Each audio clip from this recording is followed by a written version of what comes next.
ခု TikTok မှာကွာ Chinese social media မှာပြတ်နေတဲ့ video တစ်ပုဒ်ကွာဒီတရုတ်မှာရှိရ Louis Vuitton ဆိုင်ကြီးတယ်ကွာစော်ကြီးတို့ကဝင်လာကွာအဲ့စော်ကြီး LVMH ကြီးကင်ပြီးဝင်လာကွာဝင်လာပြီးဆိုသူ့လက်ထဲမှာ passport နှစ်ခုကင်ထားကွာဒီလား passport ယူကွာအဲ့ Louis Vuitton မှာကွာစိတ်မှန်စေးကွာအယောင်ကောင်မလေးရှယ်ကွာအဲ့ကောင်မလေးကတော့ဆုလေးအနက်အောင်လေးဝတ်ထားကွာနှခမ်းလေးရဲတောက်ပြီးအဲ့လိုလှနေအောင်ပြင်ထားစော်လေးကွာတကယ်မလား brand ဆိုင်နဲ့စော်လေးဆိုချောလေးခေါ်ထားကွာဒီတော့ Ronaldo တောင်မှဒီ Georgina နဲ့အဲ့လိုအဲ့လို Louis Vuitton ဆိုင်မှာလားမသိဘူးเนาะသူတို့တွေ့ပါလေအဲ့လိုမျိုးအဲ့ဆော်ပါဘာလို့လုပ်လဲဆိုအဲ့ကောင်မဝင်လာပြီးတော့ passport နှစ်ခုကင်လာပါကင်ပြီးဆိုဒီ video ထဲမှာတစ်ချက်ကြည့်ကင်ပြီးဆိုမှဒီမှာကြည့်ပေါ့ငါနဲ့ငါယောက်ျားပေါ့နော်တရားဝင်လက်ထပ်ထားတာဒီမှာတက်တယ်ဒီမှာကြည့်ဆိုပြီးတော့ပေါ့နော်အဲ့မှာအဲ့ဆော်ကဘာပြောလဲဆိုသူယောက်ျားကို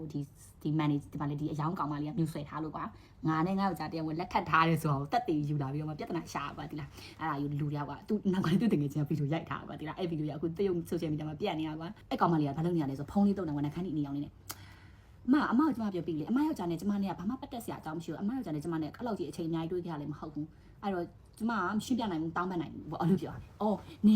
်နဲ့ငါယောက်ျားနဲ့ဘာမှမပတ်သက်ဘူးလို့နင်ကငါ့ကိုပြောတယ်ပေါ့နော်နင်ငါယောက်ျားနဲ့ဘာမှမပတ်သက်ဘူးဆိုရင်နင်ဘာလို့ငါယောက်ျားရဲ့ချက်ထဲမှာလာပြီးတော့မှဟိုတယ်ခန်းညို booking တင်ပြီးတော့မှနင်ငါယောက်ျားကိုဘာလို့ဟိုတယ်ကိုလာဖို့စောင့်နေမယ်လို့ပြောတာလေပေါ့ဒီအယောင်ကောင်မလေးကဒီကောင်ရဲ့ဖုန်းနံပါတ်ကိုယူပြီးတော့မှဟိုတယ်မှာအခန်းလေးကို booking တင်ပြီးမှဒီခန်းလေးမှာစောင့်နေမယ်နော်လာခဲ့ပေါ့အဲ့လိုမျိုးပြောဟင်းပေါ့အဲ့ခန်းကိုငါ booking တင်တာမဟုတ်ဘူးပေါ့နင် booking တင်တာမဟုတ်လို့ဒီဘာလို့ပြောလဲအဲ့ဒီမှာနင်ကိုယ်တိုင်ငါယောက်ျားကိုစာပို့ထားတဲ့အထဲမှာအခန်းနံပါတ်ကြီးပါနေရလေအခန်းနံပါတ်ကြီးပါနေတယ်ဆိုရက်နေက booking တင်ထားတာမဟုတ်လို့နင် booking တင်လိုက်တာမဟုတ်လို့ပေါ့အခန်းနံပါတ်ကြီးရထားတာပေါ့အဲ့မှာမိန်းမရထအောင်ပါကွာအဲ့ချိန်ကျော်မန်နေဂျာရောက်လာကွာမန်နေဂျာအမျိုးသမီးရောက်လာမန်နေဂျာမျိုးရောက်လာပြီးအမဘာဖြစ်တာလဲဘာဖြစ်ကြလဲပေါ့နော်အဲ့မှာရောင်းနေတယ်အယောင်မန်နေဂျာတွေရောဝန်ထမ်းတွေအားလုံးဟောဘာဖြစ်တာလဲပွဲပဲပေါ့ကြည့်နေကြချင်းအဲ့ဆိုရှက်နေကွာအဲ့ဆိုအဲ့ဆိုရင်ငါတို့အပြင်မှာတော့ပြောကြမယ်ဆိုဟမ်ငါဘာလို့ပြင်မှာပြောမှာလဲငါနဲ့ဘာလို့ပြင်မှာပြောမှာလဲပေါ့အဲ့လိုပြောတဲ့ချိန်မှာမန်နေဂျာရောက်လာအဲ့ဆိုမန်နေဂျာအမစိတ်ကိုထိတ်မှအပြင်မှာတော့ပြောရအောင်အေးစီလေးဖြည့်ချင်းကြတာပေါ့တခြား customer တွေလည်းရှိသေးတယ်နောက်ဆက်ဖြစ်တော့မှစိုးလို့ဆိုမန်နေဂျာလာပြောခါကြောအေးနင်တို့ရဲ့အယောင်မန်နေဂျာကောင်မကလေသူများရဲ့ယောက်ျားတွေကိုလေ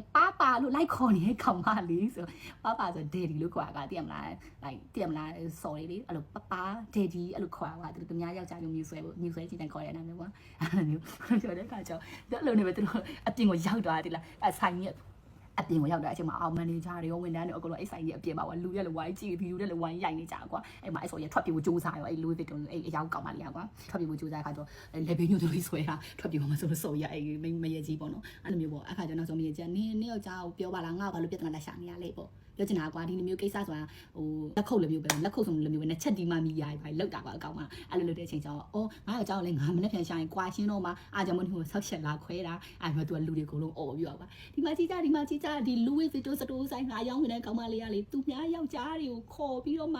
ှပါဆိုပြီးတော့မှပြောတဲ့နေရာမှာအရန်တော်တာအဲ့ Louis Vuitton စတိုးဆိုင်နေတွားရင်တတိထားကြဟိုမှာနေတို့ယောက်ျားတွေကိုခိုးမဲ့ကောင်မလေးစောက်နေတယ်ဆိုပြီးတော့မှအော်တာအဲ့ဒါကြီးအခု China social media မှာ special file ဖြစ်နေတာပေါ့